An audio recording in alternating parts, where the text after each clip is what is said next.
자, 우리 옆 사람하고 이렇게 인사하겠습니다. 메리 크리스마스. 지난 주일은 우리 트리도 없었는데 이번 주에 트리도 만들어지고 다시 한번 인사하겠습니다. 메리 크리스마스. 자, 앞뒤로 인사하겠습니다. 좌우로. 집사님, 장로님 사랑합니다. 감사합니다.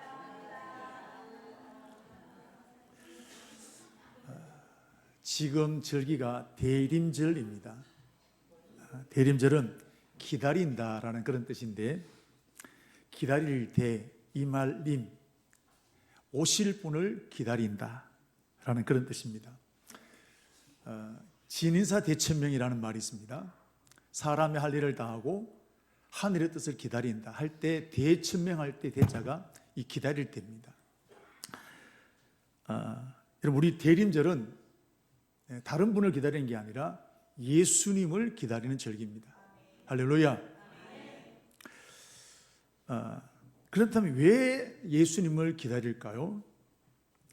얼마 전에 우리 뉴스에서 우리 깜짝 놀랄 뉴스를 접했습니다.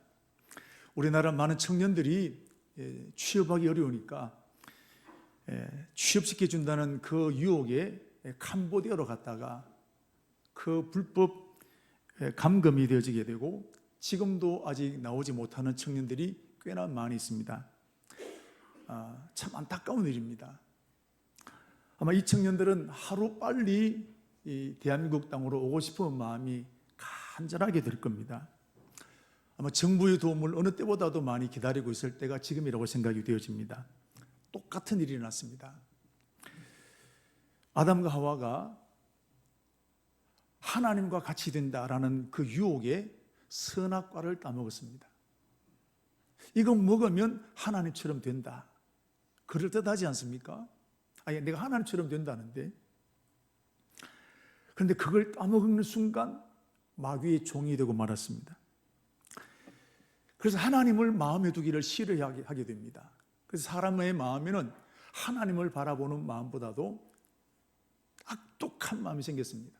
그래서 미워하는 마음, 시기, 질투, 분노, 심지어는 살인하는 것까지.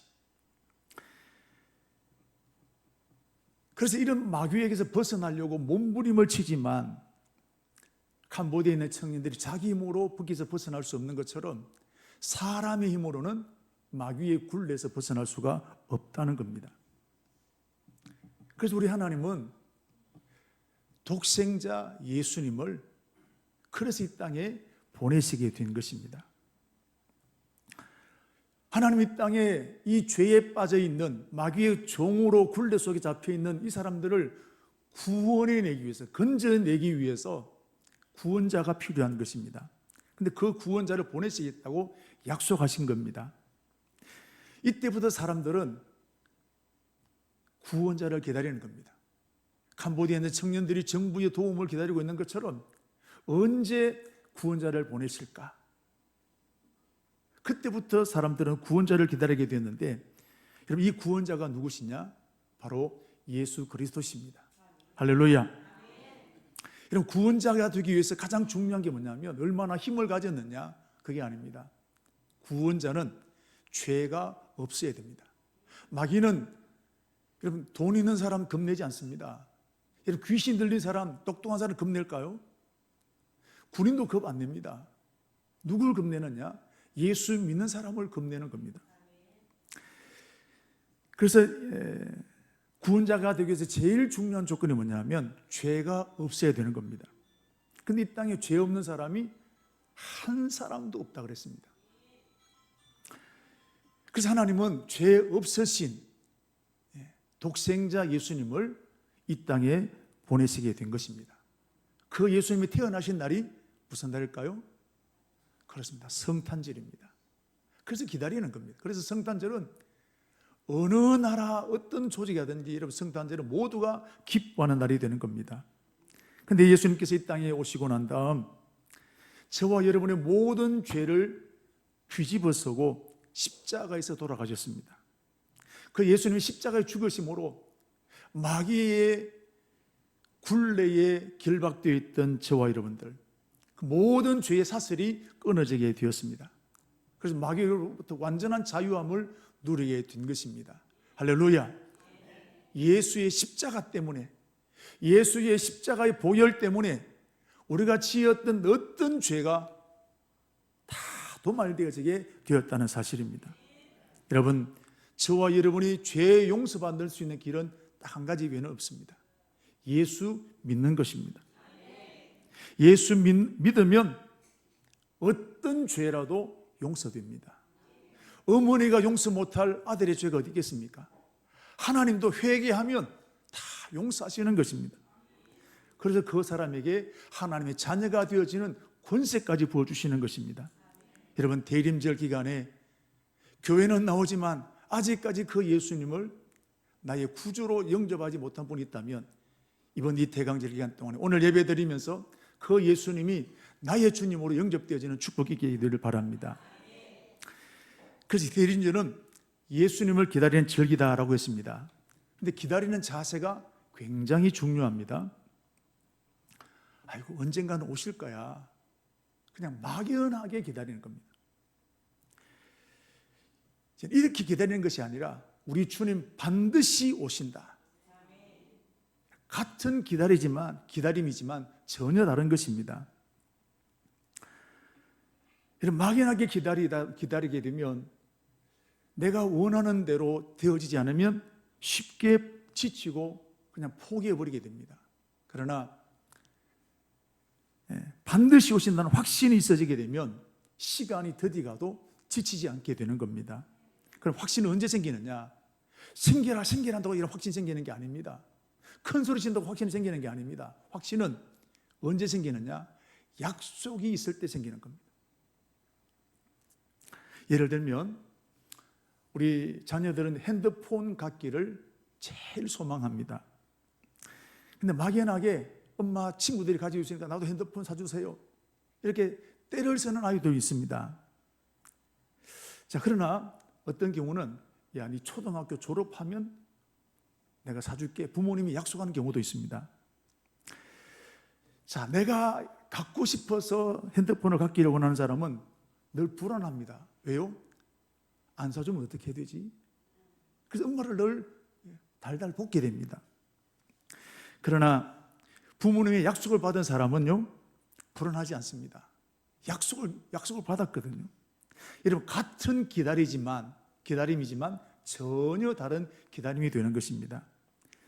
하나님은 예수님이 태어나기 전 800년 전에 이 땅에 메시아를 보내겠다, 구원자를 보내겠다고 약속하셨습니다. 보라, 처녀가 잉태하여 아들을 낳으리니 그 이름을 임마누엘이라 하리라.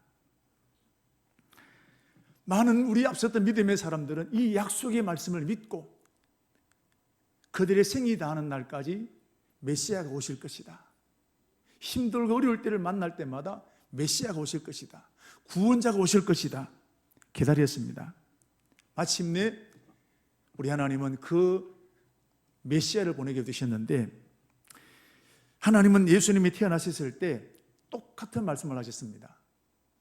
800년 전에 하셨던, 이사야가 하셨던 말씀과 똑같은 말씀으로 마태복음 1장 21절 말씀 보면 보라, 처녀가 잉태하여 아들을 낳으리니 그 이름을 예수로 하라. 그때 800년 전에 하셨던 말씀이 지금 똑같은 말씀하시는 겁니다. 할렐루야.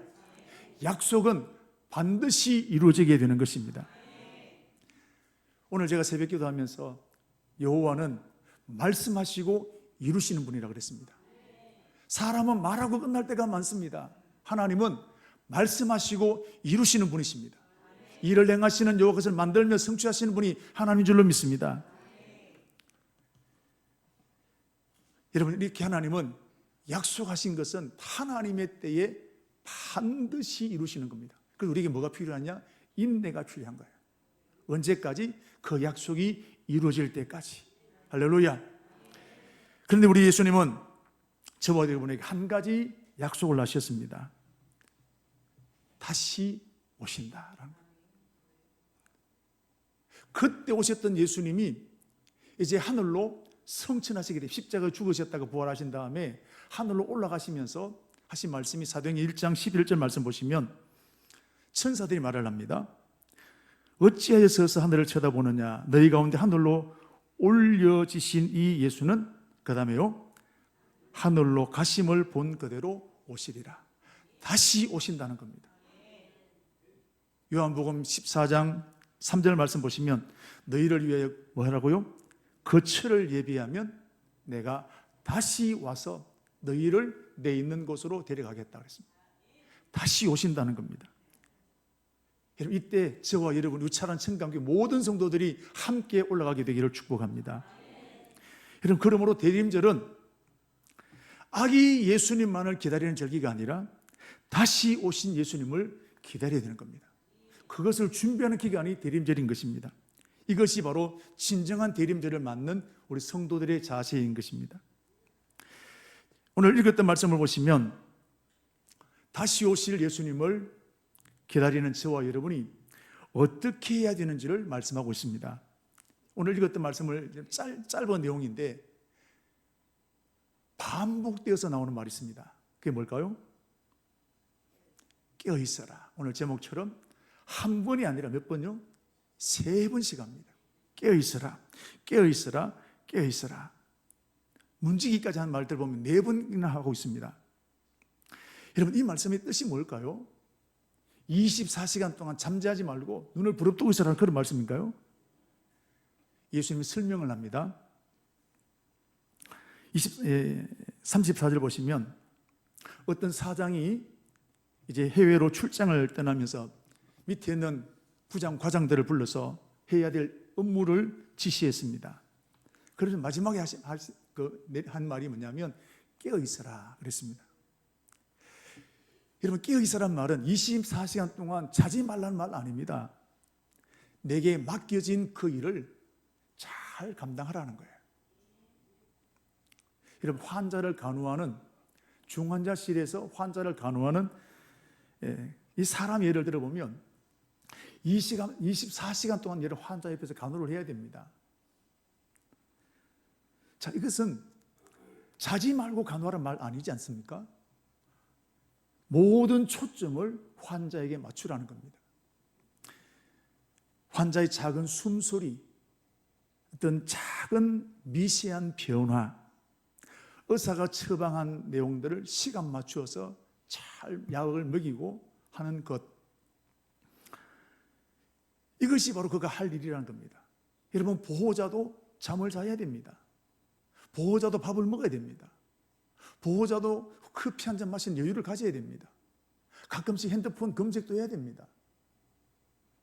그렇지 않고 어떻게 살 수 있겠습니까? 그러나 이것을 하면서도 초점은 어디에? 환자에게 맞추라는 겁니다. 밥을 먹다가도 핸드폰 검색을 하다가도 환자가 무슨 일이 생기면 다 두고 환자에게 맞추는 것입니다. 이게 깨어있는 것이라는 겁니다. 그런데 오늘 예수님이 예화에서 주인이 누굽니까? 예수님이십니다. 종은 누굴까요? 저와 여러분입니다. 주인이 외국으로 출장 갔다는 말은 우리 주님께서 이 땅을 떠나시 하늘로 올라가셨다는 것입니다. 그러면서 우리에게 맡기신 일이 있다는 거예요. 그 일을 위해서 깨어있으라는 겁니다. 주님이 우리에게 맡기신 일이 뭐냐? 내 증인이 되라. 모든 족속으로 제자를 삼으라. 이것이 주님께서 우리에게 맡기신 명령입니다. 하나님 그 일을 위해서 이 땅에 교회를 세우신 겁니다. 교회가 해야 될 가장 중요한 일은 생명을 살리는 것입니다. 그분들과 함께 예배드리는 거예요. 그래서 교회가 할 일은 복음을 전하는 것입니다. 그리고 예배 드리는 일에 생명을 드리는 겁니다. 시간 나면 예배 드리고 안 되면 없고, 그게 아닙니다. 제가 성지순례를 갈 때 로마를 갔는데 방송에도 많이 여러분 보셨겠습니다. 카타콤베라는 곳이 있습니다. 지하 동굴입니다. 근데 그 미로가 얼마나 복잡한지 아직까지 개발이 다 덜 됐다는 겁니다. 로마가 기독교를 핍박하게 될 때 변질 자도 많이 나오게 되었지만 신앙을 지키기 위해서, 다른 것 아닙니다. 신앙을 지키기 위해서 여러분 지하 동굴로 들어가는 겁니다. 그게 원래 무덤이었답니다. 그곳에 가서 생활을 하는 겁니다. 하루 이틀이었습니까? 거기서 태어나고 거기 죽은 사람들도 있습니다. 몇십 년 동안을 여러분 그곳에서 지나가는 겁니다. 이유는 신앙을 지키기 위해서. 그들은 예배에 생명을 걸었습니다. 직장을 다 빼앗기는 일이 있어도 이거 빼앗기지 않았다는 것입니다. 사도 바울도 복음을 전하는 일에 자신의 생명을 드렸습니다. 매도 맞았습니다. 추위도 만났습니다. 사람에게 멸시와 조롱도 받았습니다. 그는 최고학부를 나왔습니다. 시민권을 가지고 있습니다. 그런데 많이 죽을 뻔한 적도 많았습니다. 심지어 순교를 당하면서도 사도 바울은 복음 전하는 일을 포기하지 않았습니다. 이런 수고와 헌신 덕분에 오늘 저와 여러분에게까지 이 복음이 전해지게 된 줄로 믿습니다. 사도 바울은 오늘 우리에게 이렇게 말씀합니다. 때를 얻든지 못 얻든지 복음을 전파하라. 전도가 되든지 안 되든지 전하라는 거예요. 근데 우리는 전도가 잘 안 되면 전도하기 싫어지지 않습니까? 전도지를 받든지 안 받든지 전도지 주라는 거예요. 여러분, 오늘 우리 앞에는 예배에 드릴 수 없는 환경, 전도할 수 없는 환경들이 많이 닥치게 될 것입니다. 그러나 이 한계를 뛰어넘는 믿음이 되기를 축복합니다. 초대교회를 예배는 그 뛰어넘었다는 거예요. 특별히 오늘 읽었던 마가복음 16장은 주님이 오실 때에 세상이 어떻게 변하게 되는지를 말씀하고 있습니다. 오늘 13장 5절 6절 말씀을 보시면 미혹이 일어난다 그랬습니다. 이런 미혹이 뭘까요? 학교를 가야 되는데 학교 가지 못하도록 만화방에서 재미있는 만화 포스터를 붙여놓고 나를 유혹하는 겁니다. 학교 가야 됩니까? 만화방 가야 됩니까? 그런데 여기 넘어지는 아이들이 있다 이 말이죠. 마찬가지입니다. 마지막 때가 되어지면 세상은 예수 믿지 못하도록 유혹하는 것이 많이 생긴다는 겁니다. 그럴듯한 모습으로 내가 메시아라는 이름으로 그럴듯한 모습으로 미혹하는 일이 많습니다. 아담과 하와가 아까도 말씀드린 것처럼 유혹이 있습니다. 마귀가 요거 먹으면 하나님처럼 된다. 이스라엘 백성들이 가나안 땅에 들어가게 될 때 미디안 땅에 아주 이쁜 여인들이 남자들을 유혹합니다. 미혹했습니다. 거기에서 여러분 2만 3천 명이 죽임을 당하게 되었습니다. 여러분 미혹은 싫을까요? 재밌을까요? 미혹하는 것은 여러분 재미있겠습니까? 아니면 막 몸소리치게 여러분 싫을까요? 재밌습니다. 내가 좋아하는 거예요. 혹하는 겁니다. 그걸 가지고 여러분이 믿음을 흔들어 놓는 것입니다. 이런 일이 많이 일어난다는 겁니다. 마지막 때가 되어지면 예수 믿지 못하도록 유혹하는 것들이 많이 생긴다는 거예요. 두 번째, 미혹만 있는 것이 아니라 핍박도 따라옵니다. 6절 말씀을 보십시오. 미혹 다음에 9절 말씀을 보시면 많은 사람들이 너희를 공의에 넘겨주겠고 너희를 회당에서 매질하겠으며 나로 말미암아 권력자들과 임금들 앞에 서리라 그랬습니다. 미혹으로 끝나는 것이 아니라 그 다음에는 핍박이 닥쳐오는 겁니다.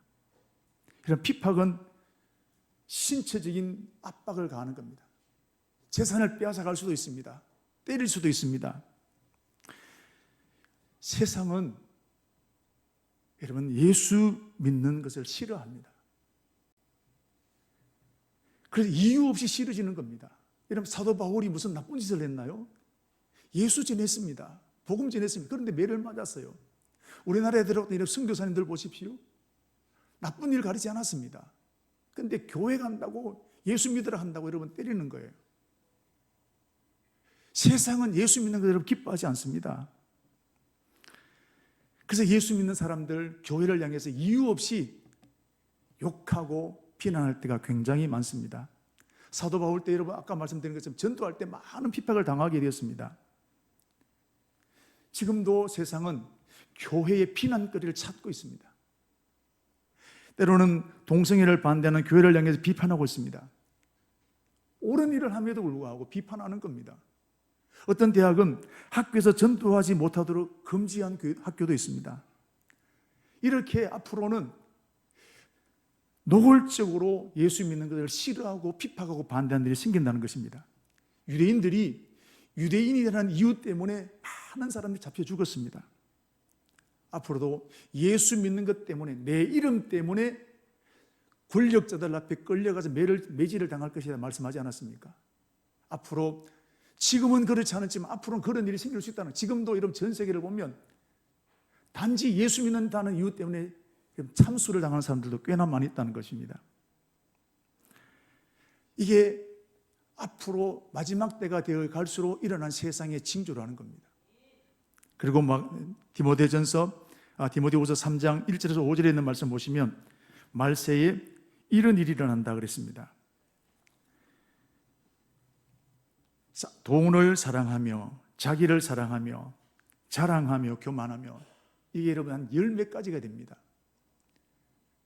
자꾸 사람들의 마음이 강팍해지는 겁니다. 감사가 없어지는 겁니다. 원망이 많아지는 겁니다. 불평이 많아지는 겁니다. 부모를 거역하는 겁니다. 내 기분 틀리면 뒤집어 엎는 거예요. 심지어는 교회를 다니는 사람들조차도 교회는 다니지만, 목사지만, 장로지만, 집사지만, 권사지만 근근의 모양은 있지만 능력이 없는 사람도 많다는 거예요. 우리가 심각해야 돼요. 이건 교회 안에 오고 하는 말이에요. 겉으로는 예수 믿는 사람처럼 보이는데 실제 깊은 곳에 들어가면 예수 믿지 않는 사람들이 많다는 거예요. 이게 마지막 때 예수님 오실 때 사람들의 징조라는 것입니다. 한 사람 되는 사람 얻게 되기를 축복합니다. 오늘 본문은 마태복음 24장에도 나오게 되는데, 말세가 되어지면 사람들은 눈앞에 있는 이익, 그게 옳으냐 그러냐를 따지지 않습니다. 내게 득이 되느냐 안 되느냐, 거기에 관심이 있다는 겁니다. 그리고 쾌락에 집착하게 되는 겁니다. 마태복음 24장을 보면 하나님이 세상을 2번 심판하셨는데, 노아 때 물로 심판하셨고 소돔과 고모라 때 불을 내리셨습니다. 이 두 경우 모두 다 사람들의 관심은 시집가고 장가갔다, 정상적인 결혼생활을 했다, 이런 그 말 아니라 성적인 쾌락에 깊이 빠져버렸다는 것입니다. 소돔성을 보게 되면 천사들이 이 소돔성을 멸망시키기 위해서 왔습니다. 그런데 소돔성에 있는 사람들이 뭐합니까? 새로운 남자가 왔다고 그 밤에 롯의 집을 뺑 둘러싸면서 우리와 동침하자, 동성애하자라는 거예요. 동성애가 이런 일반화가 되어버렸다는 것입니다. 우리가 살아야 할 세상은 이런 세상이라 이 말이에요. 예수 믿기 절대로 편리한 세상, 예수 믿자, 교회 가자, 그런 세상 아니라는 겁니다. 어떻게 하면 우리의 믿음을 떨어뜨리려고 할 것인가에 온 초점이 다 집중되었다는 겁니다. 세상의 모든 정치와 문화의 주류가 하나님을 대적하는 시대가 되어갑니다. 돈이 죄인 시대가 되어갑니다. 자기만을 생각하는 시대가 되어갑니다. 쾌락을 쫓아가는 시대가 되옵니다. 반대로 성경의 권위는 점점 추락하게 됩니다. 교회가 생명처럼 여겨야 될 예배와 기도가 점점 힘을 잃게 됩니다. 지금도 그런 일들을 많이 보이지 않겠습니까?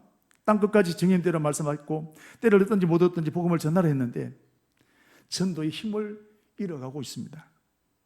성도들 입에서 요즘 같은 시대에 전도가 됩니까? 하는 말이 심심찮게 나오고 있습니다.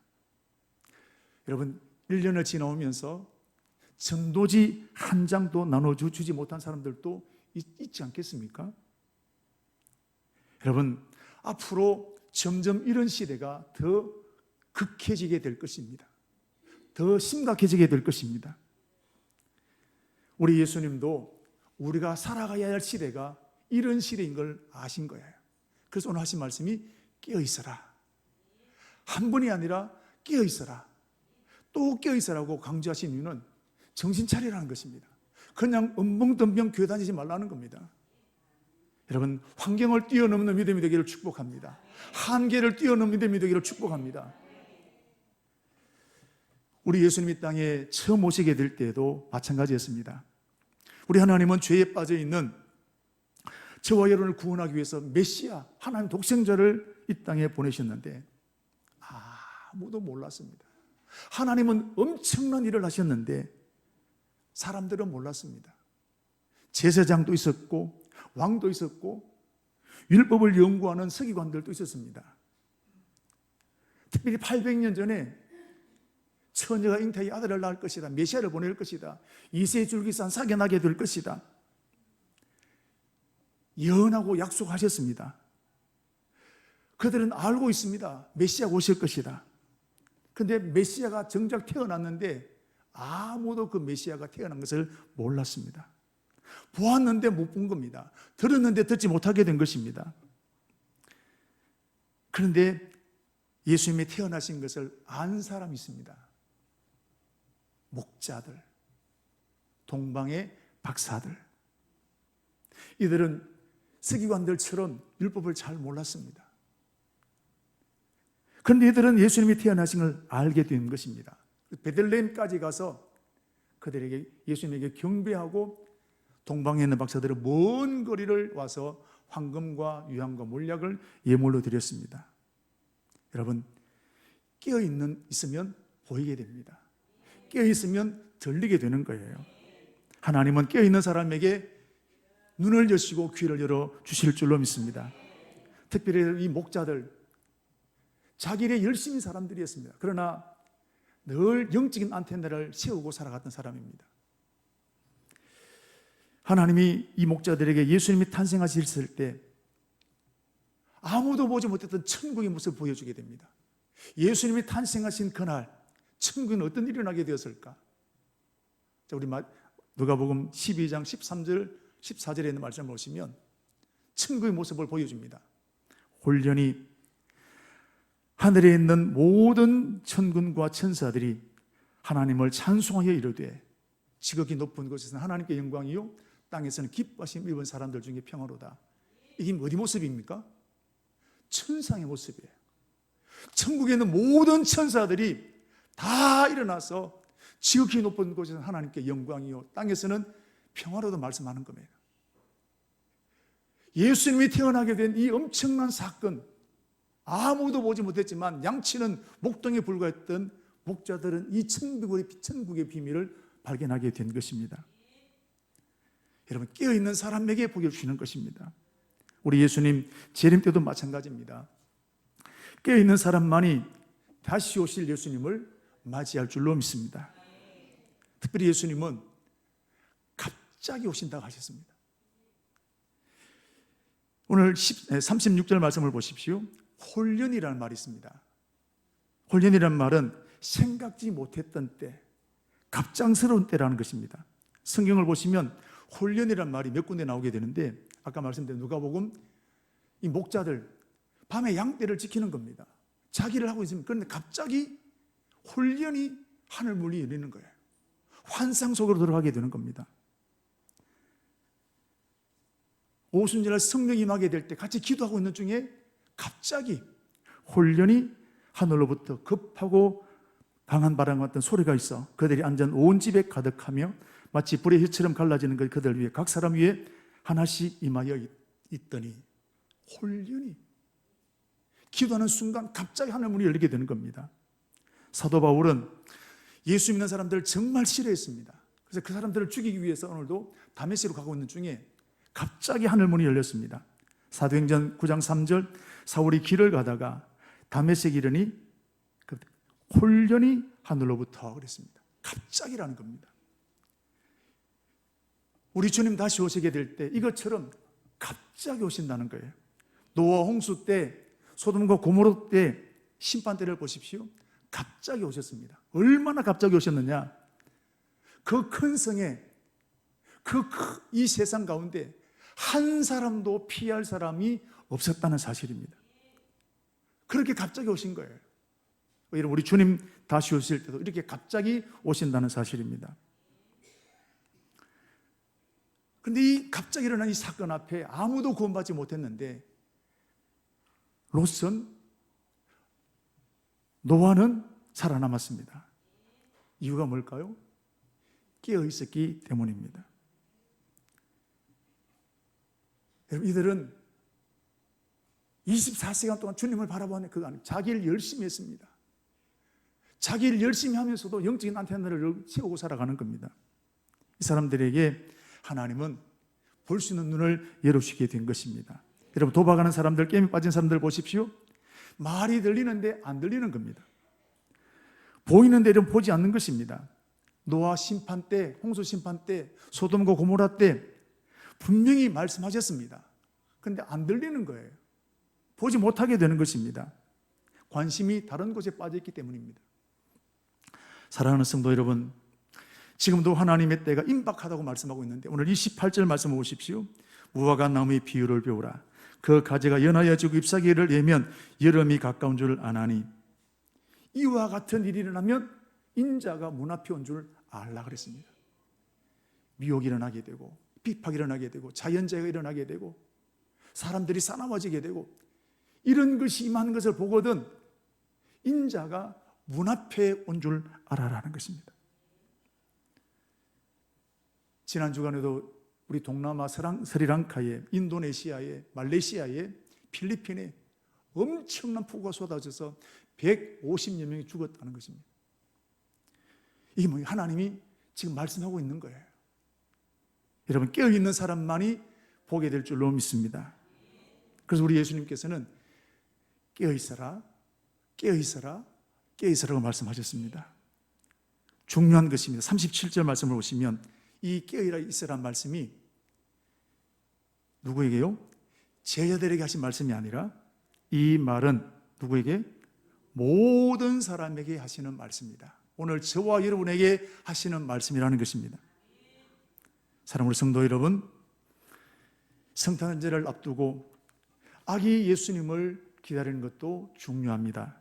그러나 다시 오시는 예수님을 준비하는 이 믿음이야말로 진짜 대강절에 갖춰야 될 믿음인 줄로 믿습니다. 여러분, 다시 오실 주님을 맞이하는 저와 여러분 되시기를 축복합니다.